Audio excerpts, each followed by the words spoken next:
warga Alarjiban ini yang bahkan Anda lihat tuh sudah mau mati bertahan untuk mempertahankan tanahnya, tapi dengan kriminalisasi karena melarang sopir beko itu masuk, maka dituduh melakukan penganiayaan.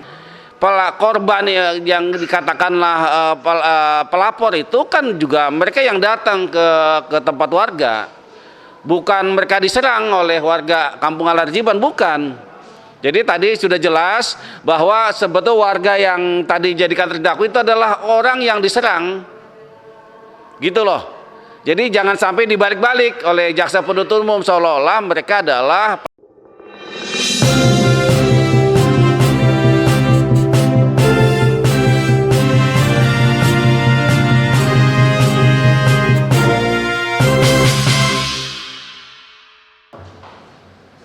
terdakwanya.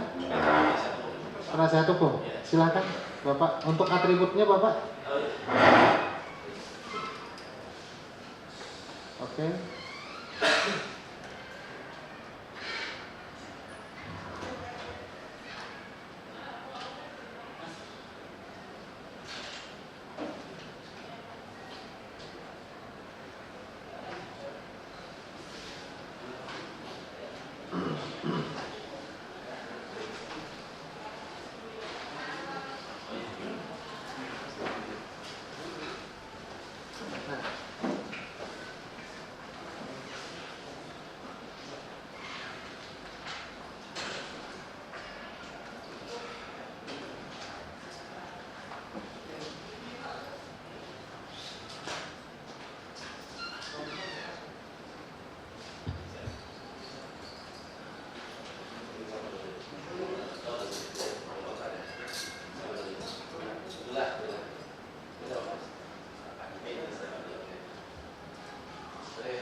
Oke, silakan saudara para terdakwa maju ke depan. Hanapi, ini bisa diketengahkan ya, agak susah juga ya, biar nggak bersusun ini. Tapi nggak apa-apa deh. Hanapi yang mana? Oke Bapak, depan sini Bapak, karena kita bisa ini. Kemudian Dullah, oke silakan di depan. Kemudian Idris, oke di belakang sana Bapak. Kemudian Nasaruddin, nah Bapak di tengah. Kemudian Pak Hendri Kusuma SHMH. Oh.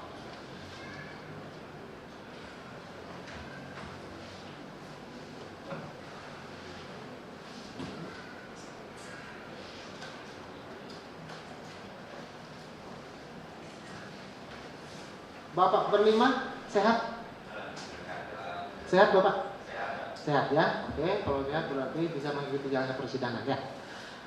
Oke, sebagaimana penundaan sidang kita yang lalu, acaranya hari ini adalah untuk mendengarkan keberatan atau eksepsi saudara maupun baik saudara langsung ataupun melalui penasihat hukum saudara ya atas dakwaan yang dibacakan saudara penuntut umum kemarin ya.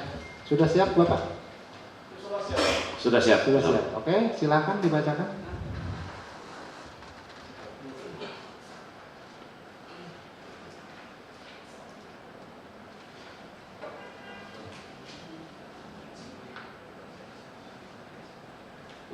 Baik.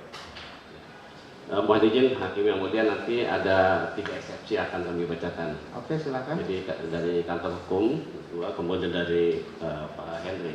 Oke, silakan ya. terdakwa, mohon izin. Jadi 3 eksepsi ya, ya dari eksepsi. kantor hukum 1, 2, Ya, dan terdakwa sendiri. Ya. Oke, silakan. Oke, mohon izin.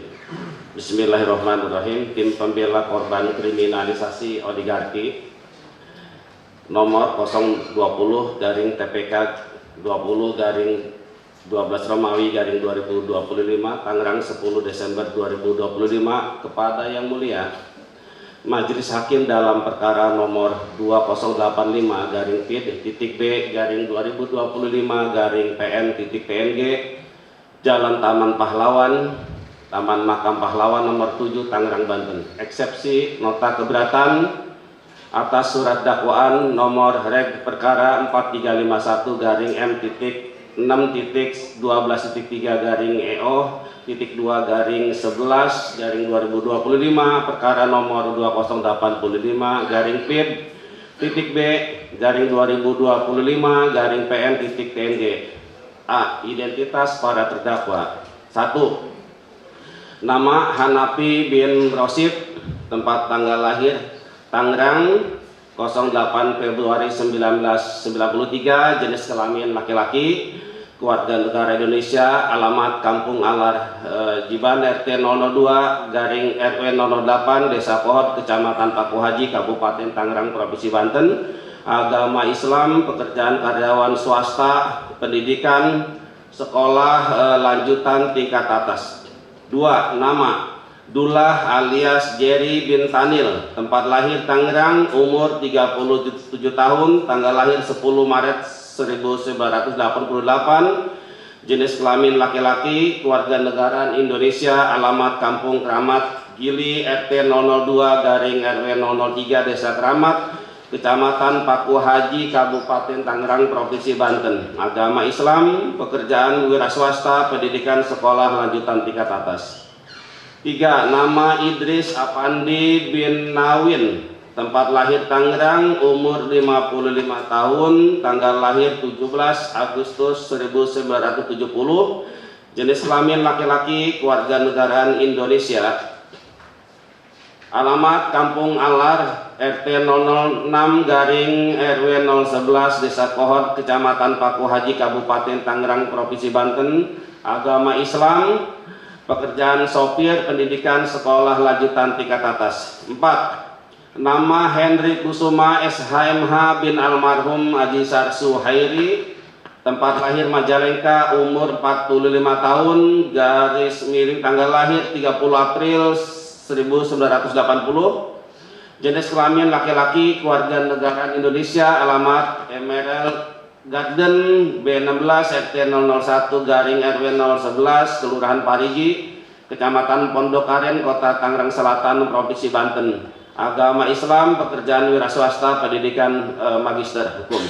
5. Nama Nazaruddin alias Nasar bin almarhum Atim, tempat lahir Tangerang, umur 58 tahun, tanggal lahir 20 Februari 1967, jenis kelamin laki-laki, keluarga negara Indonesia, alamat Kampung Tanjung Burung, RT 004 RW 007, Desa Kohot, Kecamatan Paku Haji, Kabupaten Tangerang, Provinsi Banten.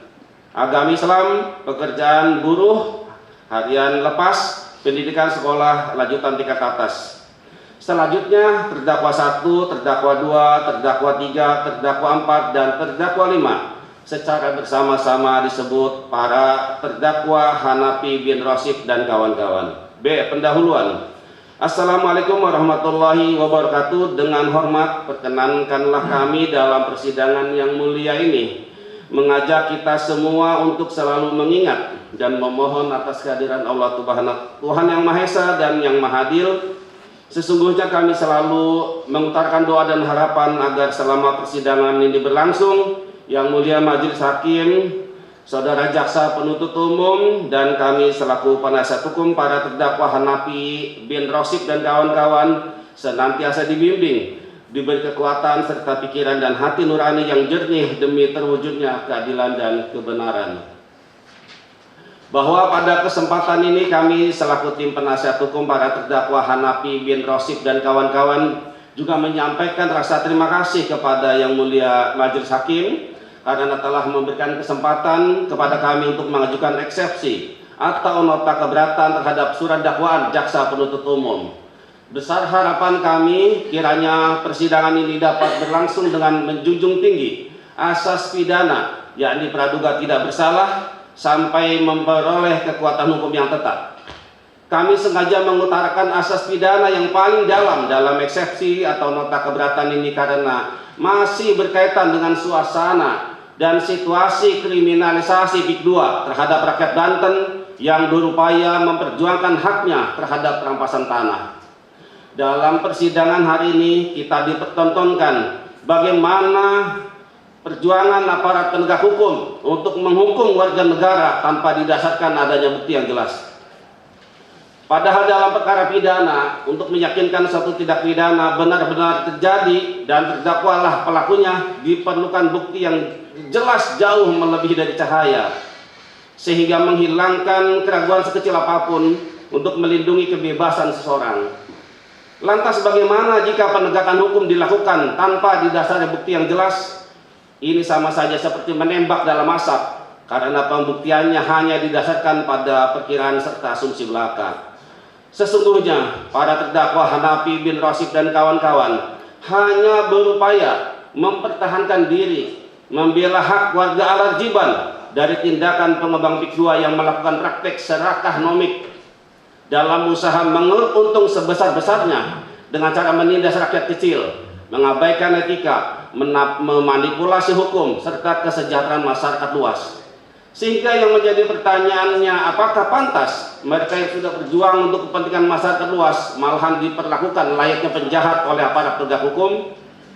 Penolakan serta perlawanan masyarakat terhadap pembebasan lahan proyek PIK 2 sebenarnya tidak akan terjadi kalau saja pengembang PIK 2 tidak melakukan praktik-praktik penguasaan lahan secara paksa, penetapan harga yang tidak wajar, kriminalisasi terhadap pemilik tanah, serta tindakan-tindakan lain yang memicu kekecewaan serta kemarahan masyarakat.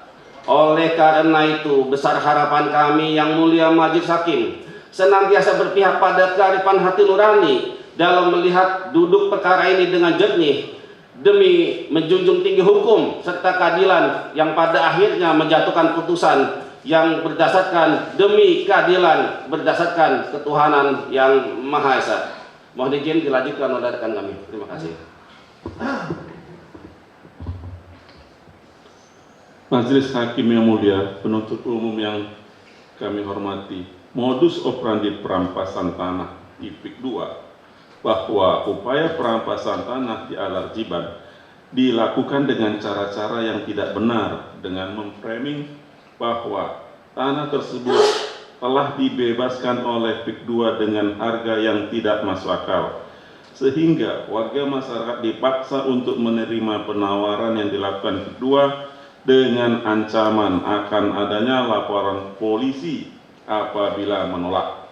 Cara-cara kotor dan tidak berperi kemanusiaan seperti ini yang tidak dibenarkan menurut hukum yang melanggar hak asasi masyarakat seharusnya wajib dilindungi oleh aparat penegak hukum. Namun alih-alih melindungi masyarakat, aparat penegak hukum justru seolah ikut menikmati skenario permainan yang diciptakan atau dibuat oleh PIK 2 ini.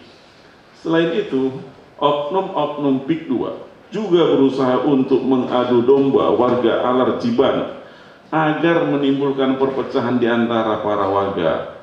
Hal ini yang sejatinya diagendakan oleh PIK 2 untuk mendapatkan tanah dengan harga yang murah serta sangat tidak masuk akal. C. Alasan mengajukan eksepsi nota keberatan bahwa dalam praktik peradilan pidana eksepsi nota keberatan memang sangat jarang dikabulkan oleh yang mulia.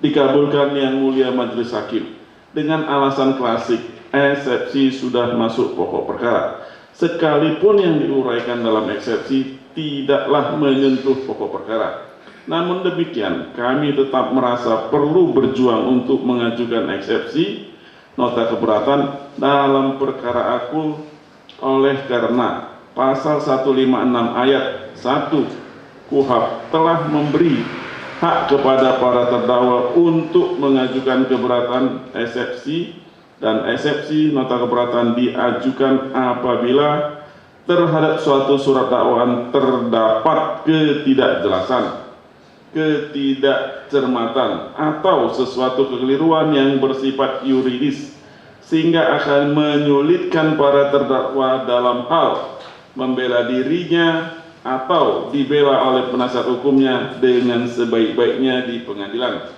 Bahwa di dalam ketentuan pasal 156 KUHP terdakwa dan atau penasihat hukum dapat mengajukan eksepsi nota keberatan, yaitu 1.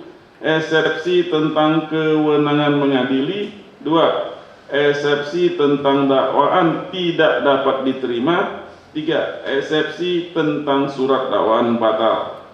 Bahwa setelah mempelajari surat dakwaan dalam perkara aku yang dijadikan dasar dalam pembuatan surat dakwaan, maka kami penasihat hukum para terdakwa Hanafi bin Rosid dan kawan-kawan berpendapat cukup beralasan untuk mengajukan eksepsi nota keberatan sebagaimana akan penasihat hukum uraikan di bawah ini. Ya, majelis yang mulia, penuntut umum yang kami hormati. D.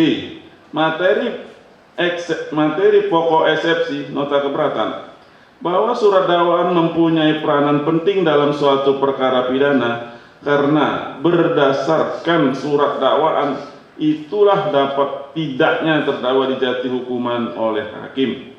Oleh karena itu, surat dakwaan harus memuat rumusan yang jelas tentang tindak pidana yang didakwakan kepada terdakwa dari hasil pemeriksaan penyidikan yang benar dan merupakan dasar bagi hakim dalam pemeriksaan di persidangan. Dengan demikian, materi yang ada di dalam surat dakwaan harus memuat 1. Siapa yang melakukan tindak pidana. 2. Kapan perbuatan tersebut dilakukan. 3. Di mana kejadian perbuatan tersebut. 4. Bagaimana perbuatan itu dilakukan.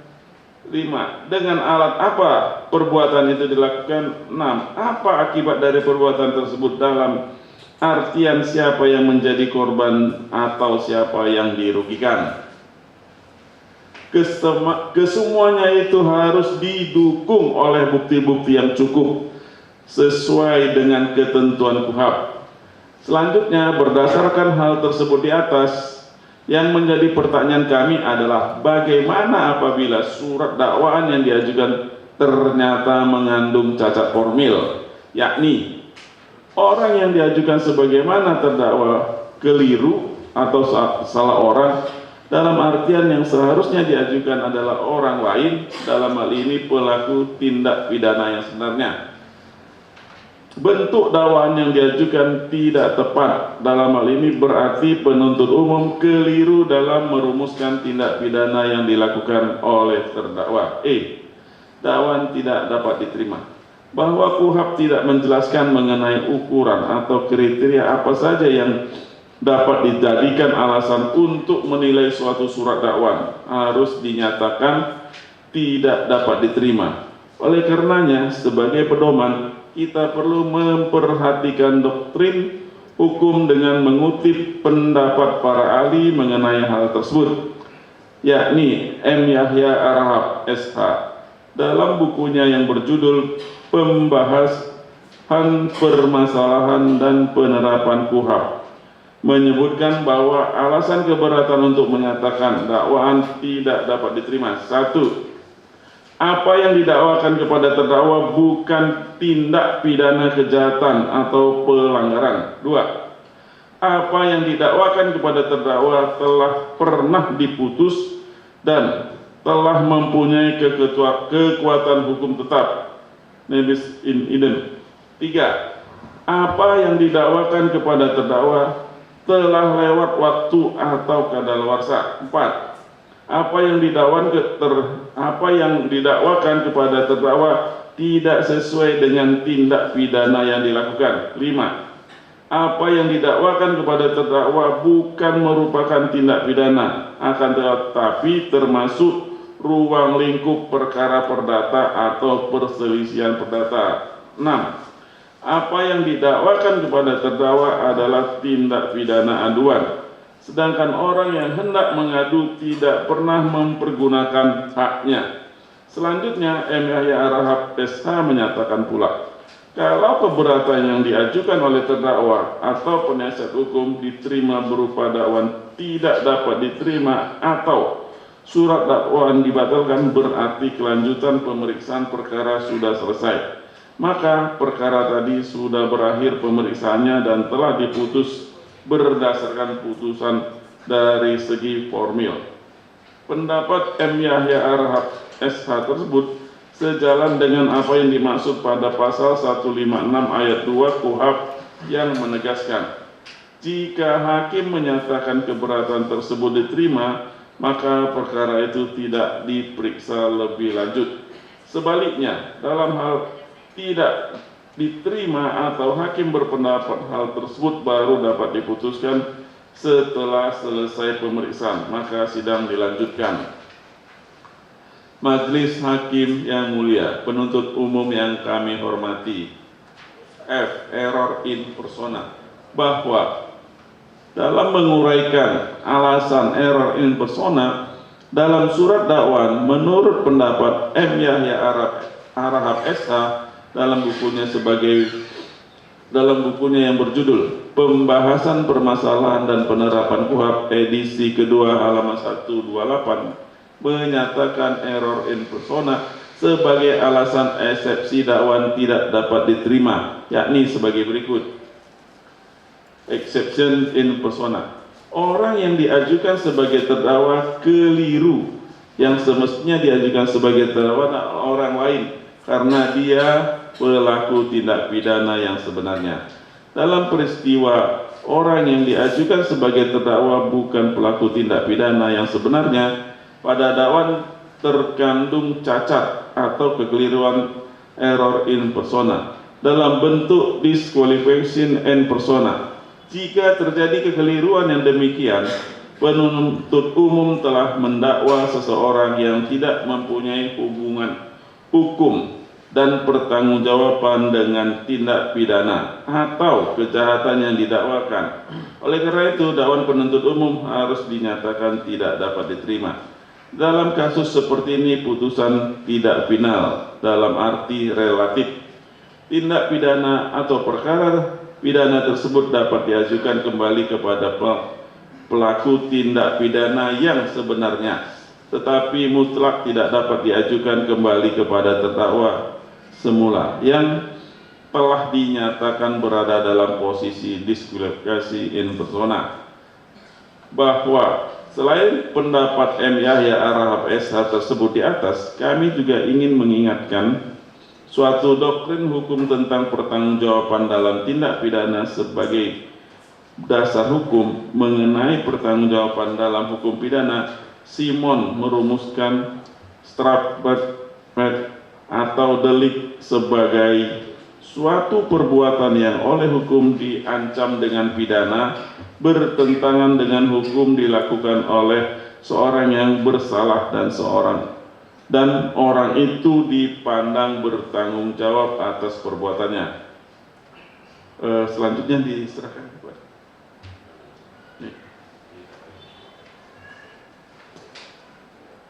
oh iya, maaf ya, dikasih.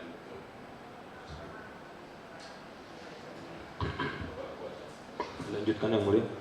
Bahwa memperhatikan rumusan di atas, maka keberatan yang diajukan kami adalah menyangkut subjek yang dimaksud dalam unsur-unsur tindak pidana yang didakwakan dikaitkan dengan uraian fakta perbuatan. Bahwa subjek yang dimaksud di sinilah yang disebut error in persona, karena sebagaimana menurut jurisprudensi, error in persona adalah kekeliruan terhadap orang yang didakwa, bahkan bukan terdakwalah yang melakukan tindak pidana tersebut. Bahwa dalam surat dakwaan halaman 3 paragraf 1 disebutkan, kemudian dari sisi kiri dengan terang-terangan ada yang memukul bodi mobil pick up saksi Wawan Wahyudi serta terdengar ada suara angin ban sebelah kanan belakang dikempesi. Kemudian saksi Ahmad Ubaidillah alias Ubay menyuruh saksi Wawan Wahyudi untuk pergi ke lokasi dan tidak diperbolehkan datang lagi. Setelah itu terdakwa 1 Hanafi menyuruh saksi Wawan Wahyudi untuk turun dari mobilnya. Namun saksi Wawan Wahyudi tidak turun juga dari mobilnya. Lalu terdakwa 1 Hanafi dan terdakwa 2 Dullah alias Jerry membuka pintu kanan mobil dengan paksa dikarenakan saksi Wawan Wahyudi tidak juga turun dari mobilnya, yang membuat terdakwa 1 Hanafi kesal dan memukul lengan tangan kanan saksi Wawan Wahyudi 1 kali dan menarik pakaian saksi Wawan Wahyudi hingga membuat kancing kemeja bagian atas milik saksi Wawan Wahyudi terlepas saat ditarik oleh terdakwa 1 Hanafi. Lalu terdakwa 1 Hanapi dan terdakwa 2 Dullah alias Jerry memaksa saksi Wan Wahyudi untuk turun dari mobil. Bahwa dalam perkara Akuo yang menjadikan status Hanapi bin Rosyid dan kawan-kawan sebagai para terdakwa adalah suatu kekeliruan, suatu error in persona karena di dalam dakwaannya JPU tidak menerangkan secara jelas siapa yang sebenarnya memukul mobil pick-up putih dengan nomor polisi B9943JZE. Siapa yang melakukan pengempesan ban kanan belakang mobil pick-up putih dengan nomor polisi B9943JZE? Siapa yang mengambil tutup pentil ban kanan depan mobil pick-up putih dengan nomor polisi B9943JZE? Bahkan jaksa penuntut umum juga tidak dapat menjelaskan peran dari masing-masing para terdakwa di dalam dakwaannya. Oleh karena itu, patut dan berdasar hukum apabila surat dakwaan jaksa penuntut umum dinyatakan mengandung error in persona. Majelis Hakim yang mulia, penuntut umum yang kami hormati. G. Surat dakwaan batal demi hukum. Bahwa selain dakwaan ini dapat diterima, pada pokoknya surat dakwaan yang dibuat penuntut umum juga harus dinyatakan batal. Oleh karena surat dakwaan tidak memenuhi ketentuan atau syarat dalam pasal 143 ayat 2 KUHP yang menyatakan penuntut umum membuat surat dakwaan yang diberi tanggal dan ditandatangani serta berisi: pertama, nama lengkap, tempat lahir, umur atau tanggal lahir, jenis kelamin, kebangsaan, tempat tinggal, agama, dan pekerjaan tersangka. 2. Uraian secara cermat, jelas, dan lengkap mengenai tindak pidana yang didakwakan dengan menyebutkan waktu dan tempat tindak pidana itu dilakukan. Lebih lanjut, pasal 143 ayat 3 KUHP menyatakan surat dakwaan yang tidak memenuhi ketentuan sebagaimana dimaksud dalam ayat 2 huruf B batal demi hukum. Berdasarkan pasal 143 ayat 2 huruf B KUHP tersebut, diketahui bahwa agar surat dakwaan memenuhi syarat material, maka harus memuat: pertama, uraian secara cermat, jelas, dan lengkap mengenai tindak pidana yang didakwakan. 2. Tempus delicti dan locus delicti tindak pidana yang didakwakan. Bahwa para terdakwa Hanapi bin Rosyid dan kawan-kawan telah didakwa melakukan perbuatan sebagaimana dimaksud pasal 170 ayat 1 KUHP, junto pasal 335 ayat 1 ke 1 KUHP, junto pasal 55 ayat 1 ke 1 KUHP. Bahwa setelah membaca surat dakwaan jaksa penuntut umum, kami menemukan ketidakcermatan, ketidakjelasan, dan ketidaklengkapan mengenai tindak pidana yang didakwakan terhadap para terdakwa Hanapi bin Rosyid dan kawan-kawan karena: pertama, surat dakwaan tidak menguraikan secara cermat, jelas, dan lengkap mengenai peran masing-masing para terdakwa Hanapi bin Rosyid dan kawan-kawan.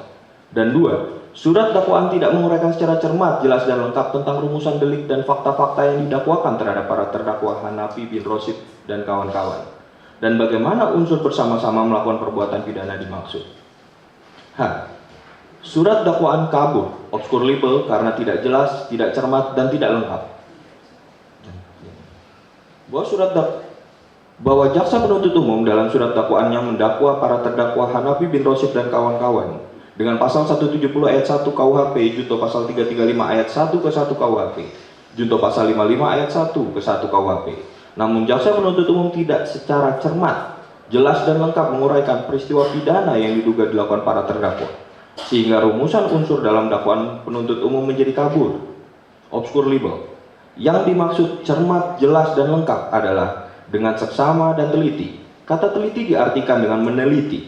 Oleh karena itu, kata cermat tidak lain adalah tindakan untuk meneliti. Selanjutnya, berdasarkan pedoman pembuatan surat dakwaan terbitan Kejaksaan Agung Republik Indonesia tahun 1985, halaman 14, cermat adalah ketelitian jaksa penuntut umum dalam mempersiapkan surat dakwaan yang didasarkan kepada undang-undang yang berlaku bagi terdakwa, serta tidak terdapat kekurangan dan atau kekeliruan yang dapat mengakibatkan batalnya surat dakwaan atau tidak dapat dibuktikan. Antara lain misalnya, apakah ada pengaduan dalam hal delik aduan? Apakah penerapan hukum atau ketentuan pidananya sudah tepat? Apakah terdakwa dapat dipertanggungjawabkan dalam melakukan perbuatan tersebut? Apakah tindak pidana tersebut belum atau sudah kadaluarsa? Apakah tindak pidana yang didakwakan itu tidak nebis in idem? Pada pokoknya kepada jaksa penuntut umum dituntut untuk bersikap teliti dan waspada dalam semua hal yang berhubungan dengan keberhasilan penuntutan perkara di muka sidang pengadilan. Surat dakwaan yang dibuat oleh jaksa penuntut umum tidak cermat karena tidak menjelaskan unsur-unsur perbuatan pidana yang didakwakan. Bahkan jaksa penuntut umum justru membuat ilusi hukum dengan mengaburkan bukti dan fakta dalam peristiwa yang sebenarnya. Sedangkan yang dimaksud dengan jelas dalam Kamus Besar Bahasa Indonesia mengartikan kata jelas sebagai berikut: terang, nyata, atau gamblang, tegas, tidak ragu-ragu, atau tidak bimbang. Kejaksaan Agung Republik Indonesia dalam pedoman pembuatan surat dakwaan terbitan Kejaksaan Agung Republik Indonesia tahun 1985 halaman 15 menyatakan, jaksa penuntut umum harus mampu merumuskan unsur-unsur delik yang didakwakan sekaligus memadukan dengan uraian perbuatan material fakta yang dilakukan oleh terdakwa dalam surat dakwaan. Dalam hal ini harus diperhatikan, jangan sekali-kali mempadukan dalam uraian dakwaan yang hanya menunjuk pada uraian dakwaan sebelumnya sedangkan unsur-unsurnya berbeda. Ketidakjelasan dakwaan jaksa penuntut umum ini berawal dari ketidakcermatan penelitian perkara sampai dengan perumusan isi dakwaan tersebut. Dalam dakwaan terdapat ketidakjelasan mengenai unsur-unsur delik yang didakwakan yang kemudian dipadukan hanya dengan uraian perbuatan material atau fakta perbuatan yang dilakukan oleh terdakwa Hanafi bin Rosib saja. Sedangkan penuntut umum tidak secara jelas menguraikan perbuatan material atau fakta perbuatan yang dilakukan oleh para terdakwa lainnya. Dilanjutkan oleh rekan kami yang mulia. Dilanjutkan yang mulia. Bahwa yang dimaksud dengan lengkap berdasarkan Kamus Besar Bahasa Indonesia menguraikan kata lengkap diartikan sebagai komplit, genap, tidak ada kekurangannya. Selain itu, Kejaksaan Agung Republik Indonesia dalam pedoman pembuatan surat dakwaan terbitan Kejaksaan Agung Republik Indonesia tahun 1985 halaman 16 menyatakan bahwa lengkap adalah bahwa surat dakwaan harus mencakup semua unsur-unsur yang ditentukan undang-undang secara lengkap. Jangan sampai terjadi ada unsur delik yang tidak dirumuskan secara lengkap atau tidak diuraikan perbuatan materialnya secara tegas dalam dakwaan. Sehingga berkaitan perbuatan itu bukan merupakan tindak pidana menurut undang-undang. Dalam dakwaannya, jaksa penuntut umum hanya menguraikan beberapa unsur, sedangkan unsur yang lain tidak disebutkan. Bahwa dari dakwaan penuntut umum di atas menunjukkan bahwa surat dakwaan yang diajukan oleh jaksa penuntut umum tidak menjelaskan keadaan-keadaan yang melekat pada tindak pidana yang dilakukan oleh para terdakwa. Apalagi keadaan tersebut merupakan keadaan khusus, yaitu suatu keadaan atau peristiwa yang tidak terpisahkan dari tindak pidana yang dilakukan oleh para terdakwa. Berdasarkan uraian tersebut di atas, oleh karena dakwaan penuntut umum tidak memenuhi ketentuan sebagaimana dimaksud pasal 143 ayat 3 KUHP, maka mengakibatkan surat dakwaan tersebut menjadi batal demi hukum. Unsur kerugian yang dinyatakan dalam surat dakwaan tidak cermat, tidak jelas, dan tidak lengkap. Bahwa dalam surat dakwaan halaman 3 paragraf 3 yang menyatakan bahwa perbuatan terdakwa 1 Hanafi, terdakwa 2 Dullah alias Jerry, terdakwa 3 Idris Apandi, terdakwa 4 Henry Kusuma, dan terdakwa 5 Nasar tersebut mengakibatkan kerusakan pada mobil pickup putih dengan nomor polisi B9943 JZE, membuat mobil pickup tersebut mengakibatkan kerusakan pada mobil pickup milik saksi Wawan Wahyudi tersebut penyok pada bodi kiri mobil, engsel mobil kendor akibat pintu mobil dibuka paksa, ban kanan belakang kempes, dan tutup pentil ban kanan depan hilang. Hingga saksi Wawan Wahyudi mengalami kerugian kurang lebih sebesar 4 juta rupiah. Bahwa dari dakwaan penuntut umum tersebut tidak disertai uraian secara cermat, jelas, dan lengkap mengenai bagaimana kerugian 4 juta yang diderita saksi Wawan Wahyudi akibat perbuatan yang dilakukan para terdakwa bisa terjadi. Bahwa mobil pickup dengan plat nomor polisi B9943 JZE yang menjadi objek pengerusakan sebagaimana dakwaan jaksa penuntut umum tidak pernah dilakukan penyitaan untuk dijadikan sebagai barang bukti. Hal ini dapat diketahui dari barang bukti yang dipergunakan oleh jaksa penuntut umum dalam dakwaannya hanyalah 1 unit handphone Samsung SM A325F dengan IMEI 1 352160551065093 dan IMEI 2 352320961065097 atas nama Wawan Wahyudi. Padahal uraian secara cermat, jelas dan lengkap terkait kerugian yang dialami saksi Wawan Wahyudi di dalam dakwaannya wajib diuraikan. Bahwa sebagaimana sudah diketahui, surat dakwaan jaksa penuntut umum haruslah memenuhi persyaratan hukum sebagaimana telah diatur dengan jelas dalam pasal 143 ayat 2 KUHP. Berdasarkan pasal 143 ayat 2 KUHP itu telah ditentukan bagaimana seharusnya surat dakwaan dibuat dan bagaimana pula fakta-fakta dalam surat dakwaan harus diuraikan. Apabila tidak dilakukan sesuai dengan ketentuan pasal 143 ayat 2 KUHP itu, telah jelas pula apa akibat hukumnya, yakni dakwaan batal demi hukum.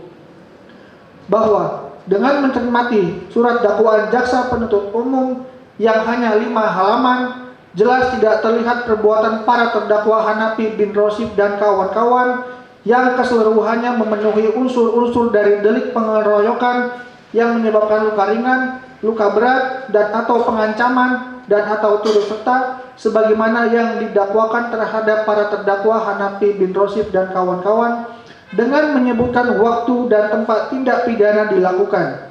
Vide pasal 143 ayat 2 butir B KUHP. Dengan demikian, apabila ketentuan ini tidak dipenuhi, maka menurut ketentuan pasal 143 ayat 3 KUHP, surat dakwaan itu haruslah dinyatakan batal demi hukum. Dilanjutkan yang mulia. Majelis Hakim yang mulia, penuntut umum yang kami hormati, permohonan bahwa berdasarkan uraian-uraian yang telah disampaikan dalam eksepsi atau nota keberatan ini, maka kami berkesimpulan bahwa semua fakta yang diuraikan dalam dakwaan penuntut umum tidak jelas, tidak cermat, dan tidak diuraikan secara tepat. Bahwa dengan demikian kami penasihat hukum para terdakwa Hanafi bin Rosyid dan kawan-kawan mohon agar Yang Mulia Majelis Hakim Pengadilan Negeri Tangerang kelas 1A khusus memberikan putusan sebagai berikut. Primer, 1. Menerima dan mengajukan eksepsi nota keberatan dari para terdakwa Hanafi bin Rosyid dan kawan-kawan. 2. Menyatakan surat dakwaan penuntut umum nomor red perkara 4351-M.6.12.2/11/2025 atas nama para terdakwa Hanafi bin Rosyid dan kawan-kawan tidak dapat diterima atau setidak-tidaknya menyatakan surat dakwaan batal demi hukum. 3. Membebaskan para terdakwa Hanafi bin Rosyid dan kawan-kawan dari tahanan. 4. Membebankan biaya perkara kepada negara subsidiar, atau apabila Yang Mulia Majelis Hakim berpendapat lain agar diberikan putusan yang seadil-adilnya demi tegaknya keadilan dan kebenaran berdasarkan hukum yang berlaku et acquo et bono berdasarkan ketuhanan yang Maha Esa. Demikianlah eksepsi nota keberatan ini kami sampaikan dalam persidangan ini dengan harapan kiranya Yang Mulia Majelis Hakim dapat mengambil keputusan secara adil, benar, dan objektif. Hormat kami, tim penasihat hukum para terdakwa Hanafi bin Rosyid dan kawan-kawan, Guproni SHMH CLA ditandatangani, Fajar Gora SHMH ditandatangani, Ahmad Hosinuddin Sarjana Hukum SH ditandatangani, Sapril Elain SH ditandatangani, Johannes de Brito Yuda AWSH ditandatangani, Hendra Cahyadi SH ditandatangani, Rino Garia SH ditandatangani, Suyanto SHMH ditandatangani. Demikian, terima kasih. Assalamualaikum warahmatullahi wabarakatuh. Oke.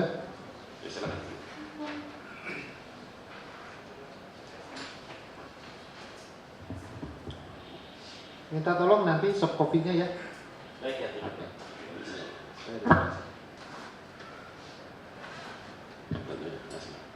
Oke, lanjut yang penasihat hukum kedua. Mungkin kalau ada yang mau disampaikan eksepsinya silakan. Terima kasih Yang Mulia. Kepada yang terhormat Majelis Hakim perkara nomor 2085/PB/2025 PN PNG. Dengan hormat, perkenankan kami kuasa hukum para terdakwa, 1. Dr. Susanto, 2. Emma Farida, 3. Leli Anggreni, kesemuanya warga negara Indonesia, advokat pada kantor Susanto Law Firm, beralamat di Golden Savannah. Akan bertindak untuk atas nama kepentingan hukum terdakwa. 1. Hanafi bin Rosid, identitas terlampir. 2. Dullah bin Jerry bin Tanil, identitas terlampir. 3. Idris Afandi bin Wawan, identitas terlampir. 4. Henry Kusuma, identitas terlampir. 5. Nasaruddin Al-Nasar bin Al-Mahrum Atim, identitas terlampir. Dengan ini mengajukan nota keberatan atas surat dakwaan penuntut umum nomor rek perkara PDM 4351-M.612.3 EOH.2/11/2025 yang disusun selengkapnya sebagai berikut. Izin Yang Mulia, kami hanya menyampaikan pokok-pokoknya saja. Silakan. Majelis Hakim yang mulia dan jaksa penuntut umum serta hadirin yang kami hormati. Eksepsi terhadap surat dakwaan. 1. Surat dakwaan tidak memenuhi ketentuan pasal 143 ayat 2 KUHP. A. Bahwa surat dakwaan penuntut umum tidak memenuhi standar formil yang mewajibkan uraian dakwaan memuat secara cermat, jelas dan lengkap mengenai tindak pidana yang didakwaan. Dakwaan penuntut umum tidak menguraikan secara konkret bentuk penguatan yang dilakukan masing-masing terdakwa dan tidak mengaitkan masing-masing individual secara delik yang disangkakan dengan peran masing-masing pihak. Dakwaan hanya memuat narasi kolektif bahwa para terdakwa mengerumuni dan memaksa turun saksi tanpa penjelasan aktus reatus siapa yang melakukan apa, kapan dan bagaimana perbuatan tersebut memenuhi unsur pidana. B. Ketidakjelasan tersebut semakin nyata ketika penuntut umum menyebut kerusakan berupa bodi mobil penyok, ensel, pintu kendor, dan ban kempes tanpa menguraikan pelaku spesifik yang mengakibatkan kerusakan tersebut. Bahwa uraian dakwaan perbuatan yang menimbulkan kerugian tersebut digambarkan sebagai tindakan dari sisi kiri yang memukul bodi mobil tanpa menetapkan pelaku. Dengan tidak ditempatkannya subjek hukum pada sistem unsur delik, maka dakwaan menjadi tidak lengkap karena unsur akibat tidak pernah dikaitkan dengan unsur perbuatan. KUHP tidak mengenal pertanggungjawaban kolektif tanpa identifikasi identifikasi pelaku. C. Bahwa dakwaan dengan narasi kolektif seperti di atas merupakan bentuk obscure libel sehingga tidak dapat dijadikan dasar untuk pemeriksaan pokok perkara. Konsekuensinya adalah dakwaan batal demi hukum. D. Bahwa dakwaan tidak menguraikan bentuk penyertaan yang bersifat individual sebagai pelaku langsung, pelaku turut serta, menganjurkan atau membantu. Dakwaan yang hanya menampilkan narasi bersama-sama tanpa unsur tenaga bersama secara yuridis bukan sekedar kurang sempurna, tetapi tidak memenuhi komponen normatif yang disyaratkan oleh pasal yang didakwakan. E. Dakwaan menunjukkan penuntut umum menempatkan dua orang terdakwa lain, yaitu Ahmad Ubaidillah alias Ubay dan Ahmad Saifuddin alias Bule sebagai bagian integral dari kronologi kejadian. Namun keduanya dinyatakan dalam penuntutan terpisah, sementara peran dominan mereka justru terurai dalam surat dakwaan. Ketidakkonsistenan antara narasi fakta dan subjek hukum yang didakwaan ini menyebabkan dakwaan tidak memiliki konstruksi hukum yang utuh. Dakwaan tidak lengkap dan tidak cermat sebab tidak menjelaskan secara objektif alasan pemisah perkara dan bagaimana unsur bersama-sama dapat melekat pada para terdakwa tanpa pelaku inti dalam satu berkas dakwaan. F. Bahwa berdasarkan uraian tersebut, dakwaan penuntut umum harus dinyatakan cacat formil dan tidak dapat diterima atau setidak-tidaknya dinyatakan batal demi hukum sesuai prinsip umum hukum acara pidana mengenai obscure libel. 2. Dakwaan bersifat obscure libel karena uraian perbuatan kabur dan tidak individual. A. Penuntut umum telah menyusun dakwaan secara kabur karena uraian fakta dalam dakwaan tidak menggambarkan secara jelas hubungan antara tindakan yang disebut sebagai kekerasan dengan akibat hukum yang dituduhkan. Dakwaan menyamakan seluruh perbuatan sebagai tindakan kolektif tanpa menguraikan secara spesifik pelaku pemukulan, pelaku pendorongan, pelaku perusakan, dan pelaku ancaman verbal. Ketidakjelasan ini menimbulkan kerancuan substansial mengenai keterlibatan masing-masing terdakwa dalam tindak pidana. Padahal asas hukum pidana mensyaratkan pertanggungjawaban berdasarkan perbuatan pribadi. B. Ketidakjelasan uraian dakwaan tersebut tampak secara nyata ketika penuntut umum tidak mengkualifikasikan tindakan yang dilalirkan sebagai kekerasan dengan cara menunjuk elemen yang relevan, yaitu bentuk kekerasan, objek kekerasan, serta akibat yang timbul akibat tindakan tersebut. Dalam dakwaan, semuanya disajikan dalam satu kesatuan tindakan kolektif tanpa analisis terhadap intensitas, relevansi, dan keterkaitannya dengan unsur delik yang dituduhkan. Tanpa penjelasan mengenai siapa melakukan apa, dakwaan kehilangan struktur antara hubungan dan perbuatan dan akibat, suatu elemen fundamental yang menilai adanya perbuatan pidana. C. Bahwa dakwaan penuntut umum menggambarkan kerusakan pada mobil saksi berupa bodi penyok, engsel pintu kendor, dan ban kempes, namun tidak mengidentifikasikan pelaku dari tindakan kerusakan tersebut. Unsur ada yang memukul atau ada unsur suara angin ban dikempeskan bukanlah uraian fakta yang memenuhi syarat cermat sebagaimana dimaksud dalam pasal 143 ayat 2 KUHP.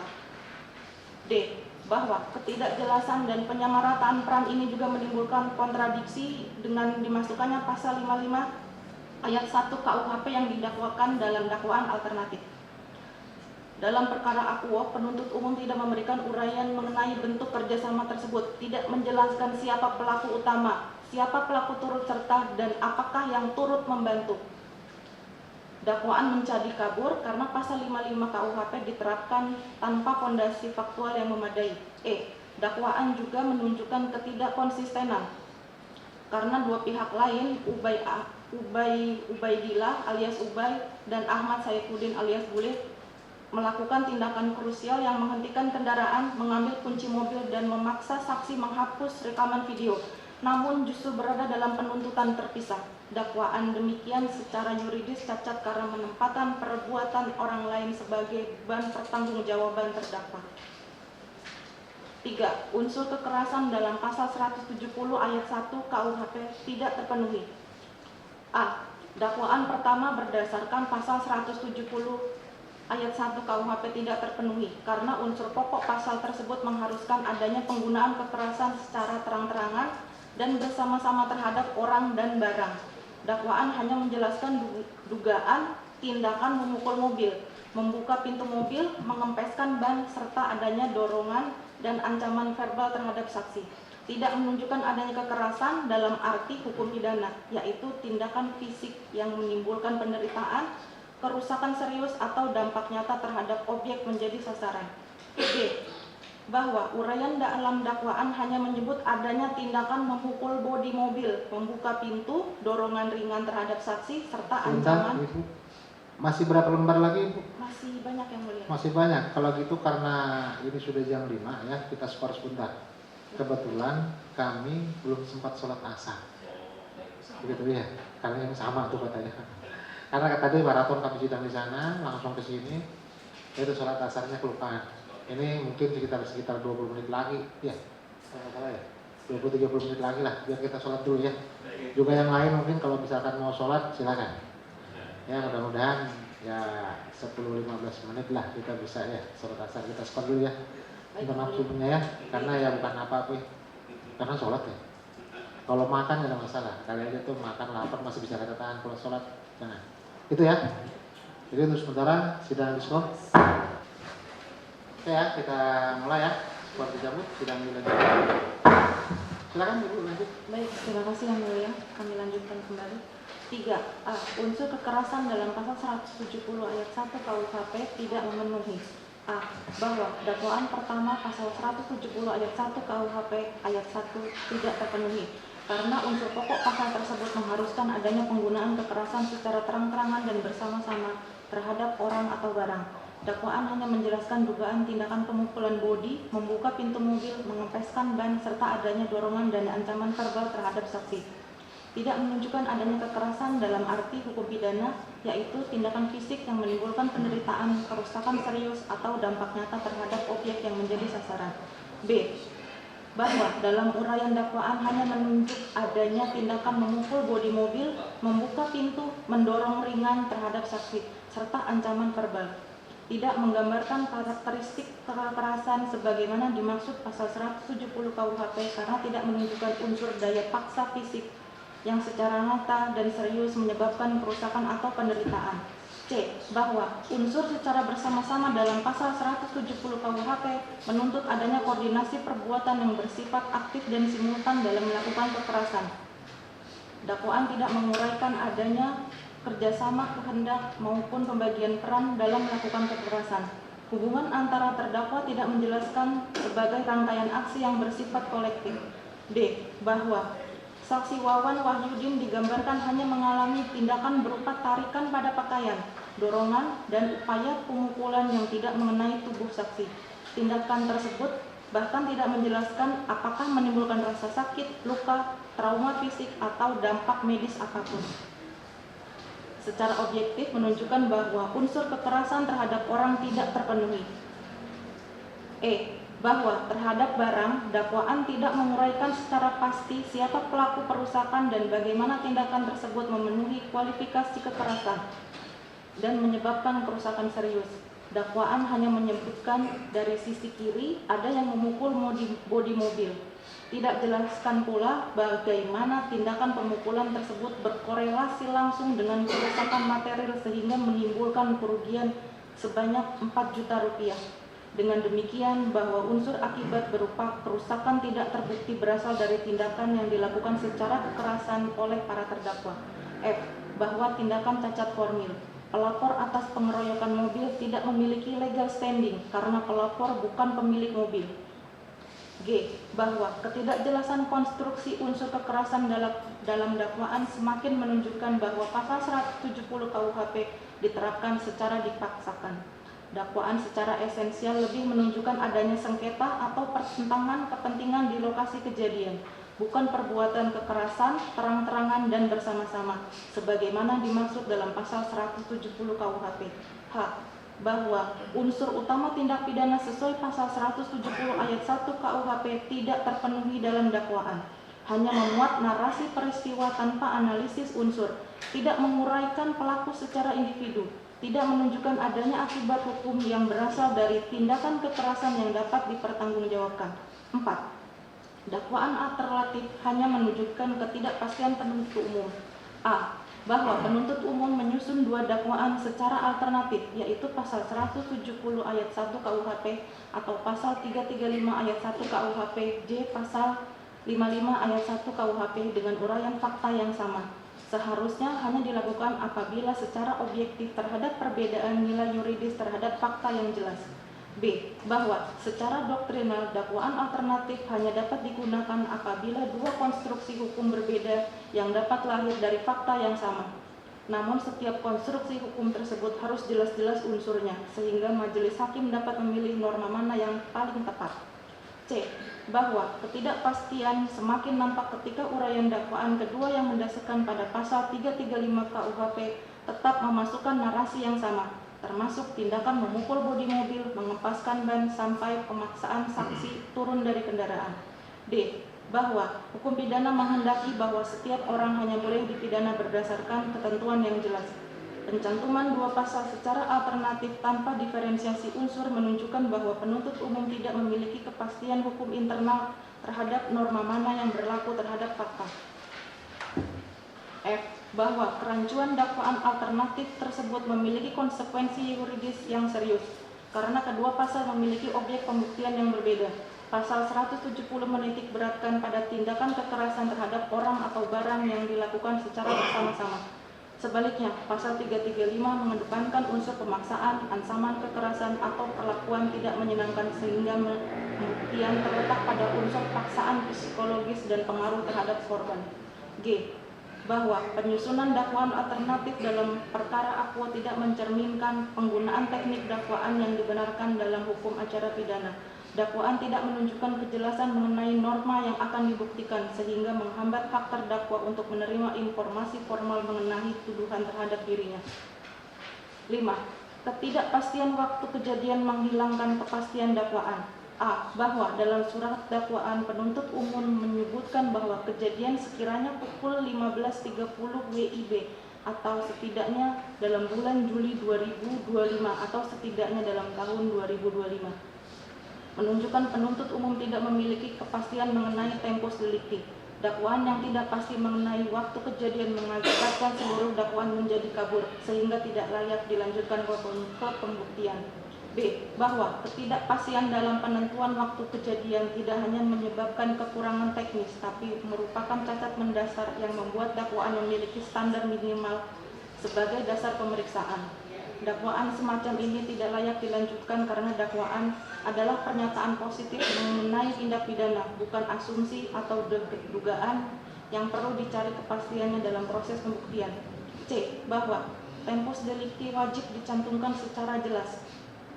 Tidak adanya kepastian tempus delicti secara langsung melanggar pasal 50 dan pasal 51 KUHP yang menegaskan hak terdakwa untuk mengetahui dengan jelas tuduhannya. D. Bahwa rumusan sekira pukul atau setidaknya dalam bulan atau setidaknya dalam tahun dalam dakwaan jelas menunjukkan bahwa penuntut umum tidak dapat menentukan waktu secara minimum yang diperlukan. Rumusan demikian menunjukkan ketidakkonsistenan internal dakwaan yang jelas melanggar prinsip konsistensi logis dalam penyusunan surat dakwaan. F. Bahwa ketidakpastian tempus delicti dalam dakwaan melanggar azas legalitas, khususnya unsur lex serta dan unsur lex stricta. Dakwaan harus memberikan batasan hukum dan fakta yang jelas agar terdakwa diproses berdasarkan hukum yang pasti. Dakwaan yang tidak menyebutkan tempus delicti secara cermat dan pasti harus dinyatakan tidak perlu diterima atau setidak-tidaknya batal demi hukum.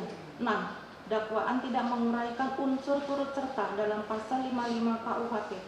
A. Bahwa dalam dakwaan kedua penuntut umum menambahkan pasal 55 ayat 1 KUHP, namun tidak menguraikan elemen turut serta secara yuridis. Dakwaan hanya menggabungkan semua pihak ke dalam satu narasi seolah-olah bersifat kompak menunjukkan pembagian peran yang spesifik. Ini menimbulkan pertanyaan serius mengenai korelasi hubungan setiap terdakwa dengan unsur pasal yang didakwaan, sehingga dakwaan menjadi tidak sah secara formil. B. Unsur turut serta dalam pasal 55 ayat 1 KUHP tidak dipahami secara sederhana sebagai hadirnya beberapa orang di tempat kejadian. Unsur tersebut mensyaratkan adanya kerjasama kehendak antara para pelaku serta pembagian peran yang nyata dalam pelaksanaan perbuatan pidana. Dakwaan hanya menempatkan seluruh terdakwa dalam satu baris narasi yang kolektif sehingga tidak memenuhi syarat individual pertanggungjawaban pidana. C. Bahwa uraian dakwaan tindakan-tindakan penting seperti menghentikan kendaraan saksi, mematikan mesin mobil, mengambil kunci kontak, memaksa saksi menghapus rekaman, dan menghalangi saksi untuk mengambil puing dilakukan oleh dua subjek yang tidak didakwa dalam berkas ini, yaitu Ahmad Saifuddin dan Ahmad Ubaidillah. D. Bahwa dakwaan akuo tidak hanya gagal menjelaskan unsur turut serta, tetapi juga menyalahgunakan logika kolektivitas. Keberadaan beberapa orang dalam suatu tempat bukan dasar penetapan pasal 55 KUHP tanpa pembuktian bahwa mereka bertindak dengan kesadaran kolektif. Dalam dakwaan tidak dijelaskan apakah terdakwa saling berkomunikasi sebelum kejadian, membagi tugas saat kejadian, atau memiliki tujuan bersama secara spesifik. Tanpa fakta pendukung tersebut, pasal 55 diharapkan diterapkan bukan berdasarkan unsur yang sesungguhnya, melainkan berdasarkan asumsi kolektif. E. Bahwa penerapan pasal 55 KUHP tanpa uraian mengenai penyertaan tidak hanya menjadikan dakwaan kabur, tetapi juga melanggar asas individual criminal responsibility yang merupakan prinsip penting dalam hukum pidana nasional. F. Bahwa ketidakjelasan unsur turut serta dalam dakwaan tersebut berimplikasi langsung terhadap hak terdakwa untuk membela diri. Cacat penguraian unsur penyertaan dalam dakwaan bukan sekedar kelemahan teknis, melainkan merupakan cacat formil substantif yang menyebabkan dakwaan tidak memenuhi syarat cermat, jelas, dan lengkap sebagaimana dimaksud dalam pasal 143 ayat 2 KUHP dan akibatnya harus dinyatakan tidak dapat diterima atau batal demi hukum. 7. Pencampuran materi pembuktian dalam dakwaan bertentangan dengan KUHP. A. Bahwa penuntut umum mencantumkan hasil pemeriksaan laboratorium forensik terkait rekaman video sebagai bagian dari uraian dakwaan. Pencampuran demikian menunjukkan kesalahan konsep dalam penyusunan dakwaan dan berpotensi mengacaukan proses pembuktian, sehingga bertentangan dengan ketentuan hukum acara pidana. B. B. Bahwa secara hukum acara, kedudukan dakwaan dan pembuktian merupakan dua tahapan proses yang berfungsi berbeda dan tidak dapat saling menggantikan. C. Bahwa tidak ada ketentuan yang membolehkan penuntut umum mencantumkan alat bukti atau kesimpulan ahli dalam tahap dakwaan. Karena itu memasukkan hasil pemeriksaan laboratorium forensik tidak hanya di dalam ruang dakwaan melanggar prinsip norma hukum yang bersifat tertutup dan membuat dakwaan tidak memenuhi unsur cermat karena mencampurkan materi yang bukan bagian dari dakwaan. D. Bahwa memasukkan materi pembuktian ke dalam dakwaan juga berpotensi menimbulkan bias penilaian bagi majelis hakim. E. Bahwa pencampuran materi pembuktian dalam dakwaan juga berpotensi menghilangkan hak terdakwa untuk melakukan sanggahan terhadap alat bukti karena penyebutan kesimpulan laboratorium dalam dakwaan memberi kesan hasil tersebut telah final dan absolut. F. Bahwa tindakan penuntut umum juga bertentangan dengan azas due procedure of law karena pembuktian haruslah berjalan dalam tata urutan yang benar dan menjamin adanya pengawasan oleh hakim atas alat bukti yang diajukan. G. Bahwa tindakan penuntut umum mencantumkan kesimpulan laboratorium forensik dalam dakwaan justru melemahkan dakwaan itu sendiri karena menunjukkan penuntut umum tidak mampu menguraikan unsur delik secara murni dari uraian fakta. H.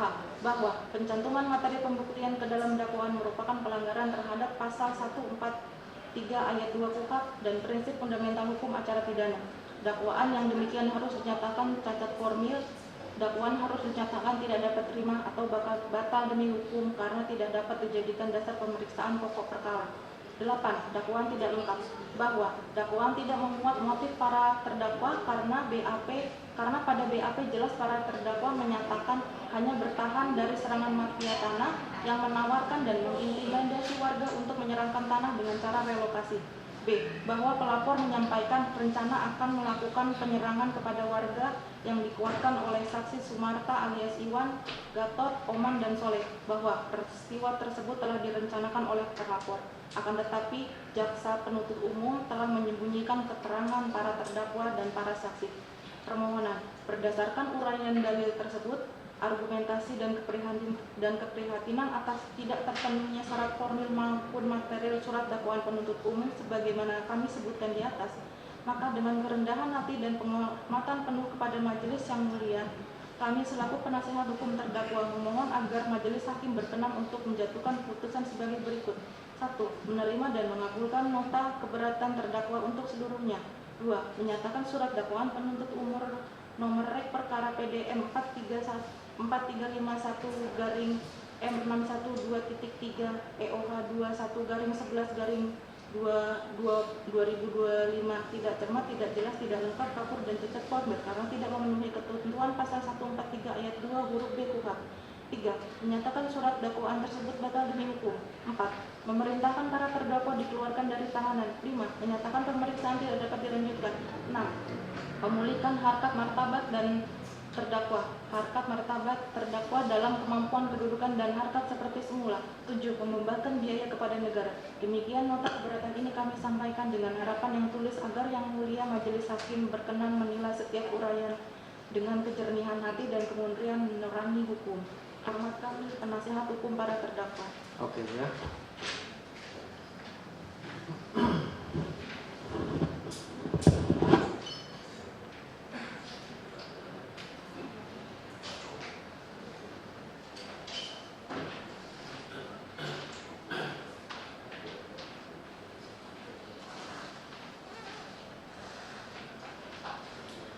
Satu aja Ibu, masih ada yang lain mungkin kopinya? 2? Ada. Kalau usul bagaimana nanti? Ya, nggak apa-apa. Ini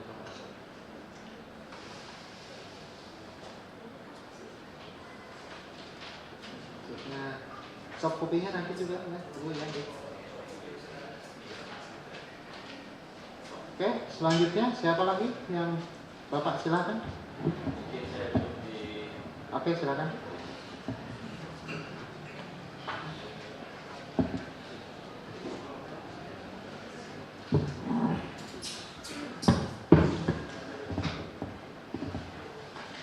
Mohon izin Pak Ketua Majelis. Oke, silakan. Pada prinsipnya sudah banyak samanya dengan isi eksepsi dari saya sendiri. Oke. Kemudian eksepsi yang saya buat adalah naskah aslinya berupa tulisan tangan yang saya buat di dalam rutan dan diketik ulang oleh tim penasihat hukum. Sehingga saya hanya membacakan kekurangan atau hal yang tidak ada di dalam eksepsi para penasihat hukum. Ada 2 poin sih, selebihnya sama dengan penasihat hukum. Tapi terkait dengan apa yang dibacakan itu tadi, satu kesatuan dengan yang tim ini, tim itu, atau sendiri? Sendiri. Sendiri ya? Sendiri. Nah, silakan. Nota keberatan atas surat dakwaan penuntut umum nomor perkara PDM 4351 garis miring M612.3 dari garis miring EO.2 garis miring 11 2025. Dalam perkara pidana atas nama terdakwa Hanafi bin Rosid, identitas terlampir, Dullah, Idris Apandi, Henry Kusuma, Nasaruddin, identitas semuanya terlampir. Kepada yang terhormat Ketua Majelis Hakim dalam sidang perkara 2085 garis miring pidana B 2025 PN Tangerang di Pengadilan Negeri Tangerang. Sebagaimana tadi saya sampaikan, saya hanya menambahkan poin-poin penting yang belum termuat dalam eksepsi para penasihat hukum. Selebihnya sama, hampir sama. Jadi sehingga yang lainnya dianggap dibacakan karena sudah sore juga. 8. Dakwaan tidak lengkap. Bahwa surat dakwaan penuntut umum juga tidak memenuhi unsur lengkap sebagaimana disyaratkan pasal 143 ayat 2 huruf B KUHP. Karena adanya bagian-bagian pokok yang seharusnya dimuat dalam dakwaan tetapi justru dihilangkan, diabaikan dan tidak diuraikan secara jujur dan proporsional. 2 hal penting yang tidak diuraikan penuntut umum adalah motif para terdakwa dan fakta penting tentang adanya rencana penyerangan oleh pihak pelapor. Yang keduanya sangat relevan untuk menjelaskan konteks peristiwa. A. Dakwaan tidak memuat motif para terdakwa. Bahwa dalam berita acara pemeriksaan BAP, para terdakwa konsisten menjelaskan bahwa tindakan mereka semata-mata merupakan upaya bertahan dari ancaman dan tekanan yang dilakukan oleh mafia tanah atau calo tanah yang mencoba mengintimidasi warga agar menyerahkan tanah melalui program relokasi tanpa dasar hukum yang jelas. Bahwa warga kampung Alanjiban bukan berada dalam posisi menyerang, tetapi bertahan dari tekanan. Karena warga sudah mengajukan gugatan citizen lawsuit di Pengadilan Negeri Jakarta Pusat terkait relokasi tanpa payung hukum tersebut. Dengan demikian motif para terdakwa justru mencerminkan upaya mempertahankan hak, bukan melakukan tindak pidana sebagaimana didakwakan. Namun fakta-fakta penting mengenai motif para terdakwa ini tidak diuraikan sama sekali dalam surat dakwaan. Dengan tidak dimasukkannya motif tersebut, dakwaan menjadi tidak lengkap, tidak objektif, dan kehilangan konteks utama peristiwa yang semestinya dipaparkan secara utuh agar majelis hakim memperoleh gambaran yang benar. B. Dakwaan mengabaikan bukti penting bahwa pelapor telah merencanakan penyerangan terhadap warga. Bahwa dalam proses penyidikan pelapor sendiri telah menyampaikan adanya rencana yang akan dilakukan olehnya untuk melakukan penyerangan terhadap warga, dan hal ini dikuatkan oleh keterangan saksi-saksi Sumarta alias Iwan Gatot, Oman Soleh yang menerangkan bahwa peristiwa tersebut sudah direncanakan oleh pihak pelapor sebelumnya, namun keterangan saksinya ini tidak dicantumkan dan tidak dianalisis oleh penuntut umum dalam dakwaan. Bahkan penuntut umum justru menyembunyikan fakta bahwa pelapor mempunyai rencana penyerangan terhadap warga, suatu fakta yang sangat menentukan untuk menilai ada tidaknya mens rea, motif serta konteks peristiwa. Bahwa dengan tidak memasukkannya keterangan para saksi tersebut, dakwaan menjadi tidak lengkap dan tidak jujur karena menghilangkan unsur penting yang dapat mengubah total makna peristiwa. Hal ini adalah bentuk cacat material serius dalam dakwaan. Bahwa dakwaan yang tidak memuat motif para terdakwa dan menghilangkan fakta mengenai rencana penyerangan oleh pelapor adalah dakwaan yang pincang, tidak utuh dan tidak memenuhi standar minimal formil sebagaimana ditentukan KUHP. Kekurangan tersebut bukan sekedar teknis tetapi telah mengaburkan konteks peristiwa, merugikan hak para terdakwa untuk memperoleh dakwaan yang jujur, menutup fakta penting yang justru mematahkan konstruksi pidana serta melanggar asas fair trial dan due process of law. Oleh karena dakwaan tidak lengkap secara material, maka dakwaan tersebut tidak dapat dijadikan dasar pemeriksaan pokok perkara dan harus dinyatakan tidak dapat diterima atau batal demi hukum. 9. Peristiwa diduga kuat sengaja dibuat, direkayasa oleh mafia tanah. Bahwa aparat terdakwa dengan tegas menyatakan bahwa rangkaian peristiwa ini sangat kuat mengandung unsur rekayasa yang patut diduga dilakukan oleh jaringan mafia tanah melalui peran-peran yang telah teridentifikasi dalam proses ini. Pengungkapan ini bukanlah asumsi kosong, tetapi didasarkan pada fakta-fakta, pola kejadian, hubungan antar aktor, dan rangkaian abnormalisasi proses hukum yang tidak lazim dalam suatu perkara pidana biasa. Sebagaimana diketahui, para terdakwa adalah warga yang bertahan dan menolak relokasi tanpa dasar hukum, karena sebelumnya warga telah mengajukan gugatan citizen lawsuit di PN Jakarta Pusat dengan nomor perkara 111 PDTG 2005 PN Jakarta Pusat terkait relokasi tersebut. Dalam hal ini motif pihak-pihak tertentu yang berkepentingan atas tanah warga menjadi terang benderang. Untuk itu kami uraikan secara sistematis sebagai berikut.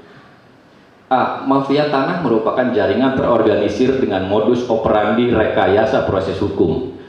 Bahwa menurut para ahli pertanahan, akademisi, serta pernyataan resmi pemerintah, mafia tanah adalah jaringan kejahatan yang terorganisir, memiliki struktur, pendanaan, serta menggunakan berbagai modus termasuk rekayasa peristiwa, rekayasa proses hukum, manipulasi laporan polisi, penggunaan pihak-pihak tertentu sebagai provokator, dan kolusi dengan oknum aparat penegak hukum. Bahwa dalam kasus Aquo, pola-pola tersebut terlihat jelas. Sangat wajar apabila para terdakwa mencurigai bahwa perkara pidana ini merupakan bagian dari rangkaian upaya mafia tanah untuk mengambil alih wilayah Kampung Alarjiban. B. Alasan split sing diduga untuk menyelamatkan Ahmad Saifuddin alias Bule, adik kandung Ahmad Hairudin. Bahwa split sing, pemisahan berkas yang dilakukan penyidik dan penuntut umum tidak memiliki dasar objektif, namun justru memakai pola seolah-olah diarahkan untuk menyelamatkan terdakwa Ahmad Saifuddin alias Bule yang merupakan adik kandung Ahmad Hairudin, seseorang yang diketahui masyarakat setempat sebagai bagian dari jaringan mafia tanah yang disiapkan untuk mengambil alih wilayah Kampung Alarjiban. Bahwa masyarakat menyaksikan sendiri keterlibatan keduanya dalam dinamika relokasi tersebut. Bahwa pemisahan perkara ini justru berpotensi memberi ruang bagi upaya penyelamatan salah satu pelaku dan merupakan salah satu indikator kuat adanya manuver mafia tanah dalam proses hukum. C. Ahmad Hairudin telah mempersiapkan pengacara untuk mengatur pembebasan Ahmad Saifuddin alias Bule, bahwa terdapat fakta kuat bahwa Ahmad Hairudin sebelum persidangan sudah menyiapkan pengacara khusus untuk membebaskan adiknya Ahmad Saifuddin alias Bule, dan benar terbukti dalam sidang justru hakim menawarkan restoratif justice terlebih dahulu. Fenomena ini tidak lazim apabila tidak ada peran atau dorongan pihak tertentu. Ini memperkuat dugaan bahwa proses hukum dalam perkara ini telah diarahkan untuk menguntungkan satu pihak tertentu. D. Terdapat bukti-bukti lain berupa dugaan rekayasa proses hukum yang melibatkan Ahmad Hairudin. Bahwa berdasarkan laporan polisi LPB 953/7 Romai 2005 SPKT Polres Metro Tangerang Kota, Ahmad Hairudin adalah salah satu pihak yang dilaporkan sebagai terlapor, namun yang bersangkutan tidak pernah dijadikan tersangka, tidak diperiksa secara serius dan seolah-olah diamankan dari proses hukum. Bahwa hal ini sangat janggal karena dalam laporan tersebut terdapat bukti-bukti dugaan rekayasa, ancaman, dan peran aktif yang semestinya menjadi objek pemeriksaan pidana. Bahwa kelalaian atau kesengajaan atau tidak menetapkan Ahmad Hairudin sebagai tersangka menguatkan dugaan bahwa yang bersangkutan sudah dipersiapkan untuk menguasai wilayah Kampung Alarjiban. E. Bahwa terdakwa Henry Kusuma telah mengajukan gugatan perdata karena dugaan keterlibatan oknum aparat penegak hukum. Bahwa terdakwa saya sendiri Henry Kusuma yang juga seorang advokat telah mengajukan gugatan perbuatan melawan hukum di Pengadilan Negeri Jakarta Selatan dengan nomor perkara 1354 PDTG 2025 PN Jakarta Selatan. Gugatan tersebut secara jelas menyebut dalam dugaan keterlibatan oknum aparat penegak hukum yang membantu mafia tanah dalam rangka merampas hak warga Kampung Alarjiban. bahwa fakta ini tidak dapat dipisahkan dari perkara pidana aku karena menunjukkan bahwa proses kriminalisasi ini terjadi bersamaan dengan upaya pengambil alihan tanah.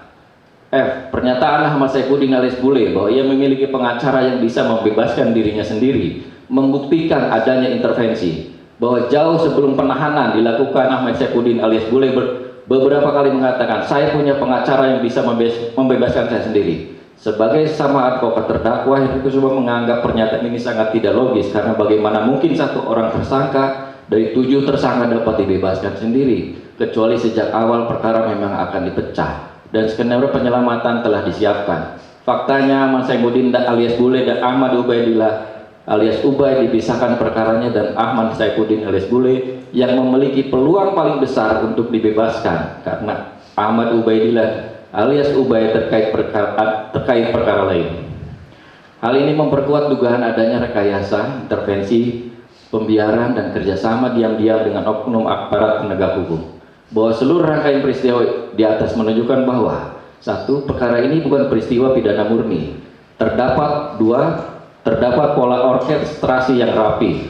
3. Terdapat indikasi kuat keterlibatan mafia tanah. 4. Terdapat perlakuan hukum yang tidak setara. 5. Terdapat manuver hukum dan melindungi pihak tertentu sekaligus mengkriminalisasi para terdakwa. Oleh karena itu, dakwaan penuntut umum menjadi tidak objektif dan kehilangan sifat pro justisia sehingga dakwaan harus dinyatakan cacat formil dan material serta tidak dapat dijadikan dasar pemeriksaan pokok perkara. 3. Romawi permohonan berdasarkan seluruh uraian dalil hukum, argumentasi dan keprihatinan atas tidak terpenuhnya syarat formil maupun material surat dakwaan penuntut umum sebagaimana telah kami jelaskan di atas, maka dengan kerendahan hati dan penghormatan penuh kepada Yang Mulia Majelis Hakim selaku para terdakwa memohon agar Majelis Hakim berkenan menjatuhkan putusan sebagai berikut. 1. Mengabulkan eksepsi kami untuk seluruhnya, menyatakan surat dakwaan penuntut umum nomor rek perkara PDM 4351-M.6.12.3L.2/11/2025 tidak cermat, tidak jelas, tidak lengkap, kabur, dan cacat formil karena tidak memenuhi ketentuan pasal 143 ayat 2 huruf B KUHP. 3. Menyatakan surat dakwaan tersebut batal demi hukum, memerintahkan agar para terdakwa dikeluarkan dari tahanan. 5. Menyatakan bahwa pemeriksaan perkara tidak dapat dilanjutkan. Demikian nota keberatan eksepsi ini saya ajukan dengan harapan yang tulus agar Yang Mulia Majelis Hakim berkenan menilai setiap uraian dengan kejernihan hati dan kejernihan nurani hukum. Kami percaya bahwa keadilan bukan hanya berbicara tentang teks pasal, tapi juga tentang kebenaran yang hidup yang tumbuh dari kejujuran, kepatutan, dan rasa kemanusiaan. Semoga cahaya keadilan senantiasa memandu langkah Yang Mulia dengan memutus perkara ini dan memberikan perlindungan bagi siapapun yang berdiri di hadapan hukum, termasuk para terdakwa yang menggantungkan hidup dan harapannya kepada putusan Yang Mulia. Atas perhatian dan kebijaksanaan Yang Mulia kami aturkan terima kasih. Tangerang, 9 Desember 2025. Oke, silakan.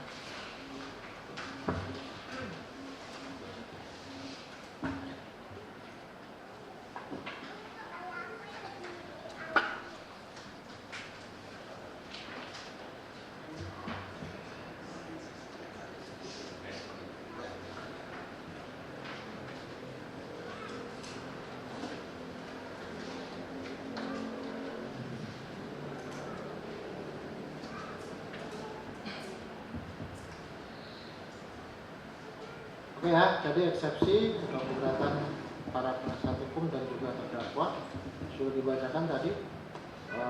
Salinannya juga Pak Jaksa sudah menerima ya. Oke. Terkait dengan eksepsi ini, saudara akan mengajukan tanggapan kapan?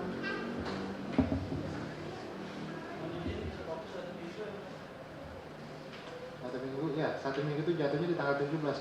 Saya sebelumnya menyampaikan permohon maaf ya kepada semua karena saya di tanggal 16 sampai tanggal 18 itu cuti karena kebetulan seperti yang saya bilang kemarin saya dalam proses pengobatan di tanggal 14 itu, jadi saya bisa masuk mungkin di tanggal 22. Mudah-mudahan pengobatan saya bisa ini jadi Mungkin tundanya kita di tanggal 23 ya. Begitu ya, saudara para penasihat hukum dan juga para terdakwa. Bukannya kami ini, kebetulan saya cuti dalam pengobatan di tanggal 15 siang lah sampai tanggal 18 nanti. Ya begitu ya. Jadi untuk tanggapan kita berikan kesempatan nanti di tanggal 23 ya. 23 Desember. Bisa toh? Pak Jaksa? Bisa? Adil ya Pak Jaksa ya? Oke, jadi juga sebelumnya saya menyampaikan kepada tim ada juga yang merekam dan sudah lupa, saya lupa tadi apakah sudah minta izin ke saya atau tidak, saya lupa, tapi di awal memang saya berikan kesempatan toh. Ternyata ada 2-3 orang yang melakukan perekaman dan pada saat perekaman tidak ada minta izin ke kami. Dan terkait dengan perekaman foto pada saat sudah jalannya persidangan setok tadi harus minta izin ke kami sebelumnya. Jadi himbau, walaupun saya tidak melarang, tapi saya himbau nanti di kemudian hari di persidangan akan datang kalau misalkan mau melakukan perekaman izin dulu ya, izin dulu. Nah pada saat izin nanti kita kita bisa jadikan mintanya latar belakangnya gitu kan, karena zaman sekarang itu zaman yang tahu sendiri lah ya kan, banyak ya ini itu segala macam ya. Jadi padannya kami himbau nanti ke depannya untuk perekaman izin dulu gitu kan, dia sampaikan ke kami maksud dan tujuannya biar nanti juga kami bisa bersikap, bisa mengambil tindakan kalau seandainya hasil dari perekaman yang ini keluar di medsos, keluar di ini yang sebenarnya tidak sesuai dengan keadaannya begitu loh ya. Jadi bukan ya, kita sama-sama menjaga lah begitu ya. Oke, jadi untuk memberikan kesempatan kepada saudara penuntut umum merumuskan tanggapannya atas keberatan atau eksepsi dari penasihat hukum, sedang tidak bisa kita lanjutkan, kita tunda sampai dengan tanggal 23 Desember 2025 ya, hari Selasa, gitu ya. Pukul berapa yang mulia? Pukul berapa? Jam berapa ya?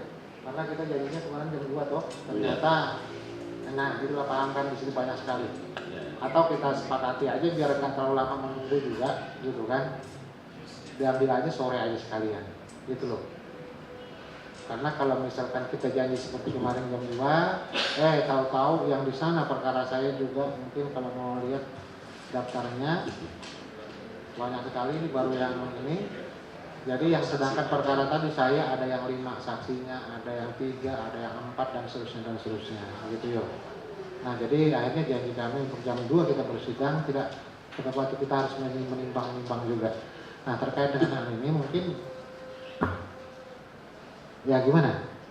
Atau sekalian gitu, jangan sampai kasihan juga nanti yang nunggu-nunggu toh, kasihan juga yang mau melihat atau bagaimana begitu. Mungkin ada usul dari PH atau dari Pak Jaksa? Ya idealnya tetap pukul 2 karena mengingat ini kan jauh ya, rutan Jambi. Kita kan juga tidak tahu kalau pulang malam. Oh gitu. Kita harus antisipasi keamanan juga. Oke siap. Pak Jaksa mungkin ada usulan? Oke, jadi sementara ya kita lihat kondisi gitu ya. Karena ya sebagaimana yang saya sampaikan kemarin, kita berencana memang, tapi Tuhan yang menentukan. Saya berencana memang tadi ya sudahlah sama kawan-kawan toh. Ayo kita jam 2 kita ini sudah, ternyata ya gitu keadaannya ya. Tapi sementara itu dulu jam 2 kita sebagaimana yang kemarin kita mohon izin satu ada pertanyaan, kami sudah mengajukan permohonan untuk berkas perkara. Oke. Iya. Ke mana kemarin ke PTSP? PTSP ya. Minta tolong nanti ditindaklanjuti ya untuk ini berkas. Fotokopi berkas. Ya, nanti minta lanjut informasikan ke kawan-kawan. Yang pasti mengajukan ke PTSP kemarin ya? Iya, sudah. Gitu ya? Betul. Oke, mudah-mudahan secepatnya ya. Baik, oke. Nanti mohon dikabari melalui kami. Oke, siap. Oke, ada yang mau disampaikan lagi? Tidak ada, cukup? Cukup. Jadi sementara kita sepakati dulu untuk sidang yang akan datang di tanggal 23 sebagai kita tadi jam 2 ya. Mudah-mudahan sudah tepat waktu lah ya. Oke. Jadi sidang tidak bisa lanjutkan, kita tunda sebagaimana yang disebutkan tadi. Demikian sidang bisa lanjutkan. Assalamualaikum warahmatullahi wabarakatuh. Waalaikumsalam warahmatullahi wabarakatuh. Ini di ruang utama Pengadilan Negeri Tangerang. Sepertinya ruangan ini hanya dikhususkan untuk mengadili orang-orang Banten yang berperkara dengan PIK 2. Ya. Karena sebagian besar ruangan ini hanya menggunakan mengadili. Jadi betapa di negara ini dirugikan oleh PIK 2, hanya mengadili rakyat Banten di kampungnya. Nah, bayangkan hanya melayani PIK 2. Berapa jaksa, berapa polisi, berapa hakim, berapa uang negara habis untuk memenjarakan rakyat Banten. Nah, hari ini saya menghadiri pengadilan rakyat desa Alarjiban, kampung Alarjiban, Pohot, Nawa. Kepala desanya di Serang sana, warganya di sini. Betapa negara ini rusaknya oleh oligarki dan memesan siapapun untuk dipenjarakan. Nah, saya berharap warga Banten, tapi gubernurnya ngilang aja sama bupatinya. Jadi sepertinya di balik layar mereka jadi sponsor memenjarakan rakyatnya gitu loh. Nah, ini seluruh rakyat Indonesia saksikanlah betapa rusaknya ruang pengadilan sekarang karena hanya digunakan oleh oligarki untuk memenjarakan rakyat yang mempertahankan haknya. Warga Alarjiban ini yang bahkan Anda lihat tuh sudah mau mati bertahan untuk mempertahankan tanahnya, tapi dengan kriminalisasi karena melarang sopir beko itu masuk, maka dituduh melakukan penganiayaan dan sekarang sudah ditahan. Bayangkan hanya adu dada dengan orang, tapi karena oligarki yang mesan maka dia ditahan dan dipenjarakan. Ya, sekali lagi lihat ruang pengadilan. Jadi berkali-kali saya datang ke sini, yang diadili itu adalah orang yang diadukan oleh PIK 2 warga Banten untuk dipenjarakan. Betapa rusaknya negeriku. Terima kasih. Ya, oke. Terima kasih. Oke, alhamdulillah tadi sudah selesai sidang kedua dengan pembacaan eksepsi dari penasihat hukum dan juga dari salah satu terdakwa Bang Henry. Hati-hati, tetap semangat ya Bapak-bapak semua, kita dalam rangka berjuang ya mempertahankan hak. Oke, jadi saudara sekalian, alhamdulillah sidang lancar walaupun memang agak telat sidangnya dari jadwal yang sudah disepakati pukul 2, kita baru sidang tadi habis asar jam 4 ya. Alhamdulillah ini ada teman-teman penasihat hukum, cukup ada dari 2 kantor hukum. Kami dari kantor hukum tim pembela kriminalisasi oligarki. Nah, jadi tim pembela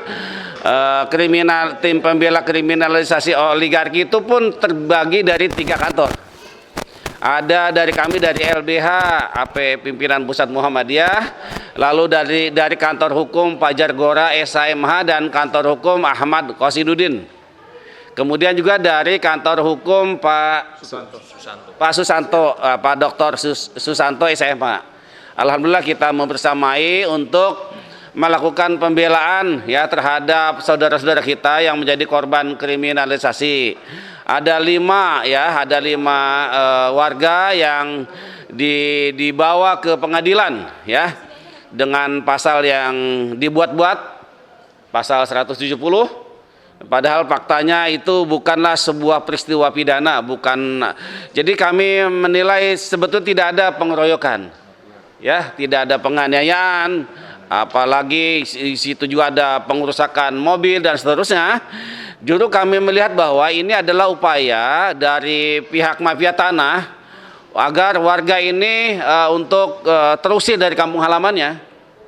Jadi kami melihat bahwa memang ada rekayasa yang sangat sistematis ya dibuat sedemikian rupa agar warga-warga ini ketakutan, diintimidasi ya, kemudian yang berujung kepada kriminalisasi.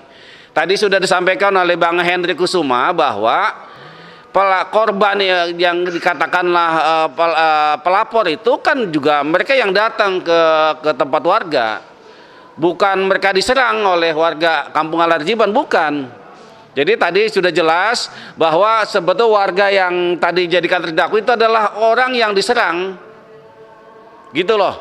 Jadi jangan sampai dibalik-balik oleh jaksa penuntut umum seolah-olah mereka adalah pelaku, bukan.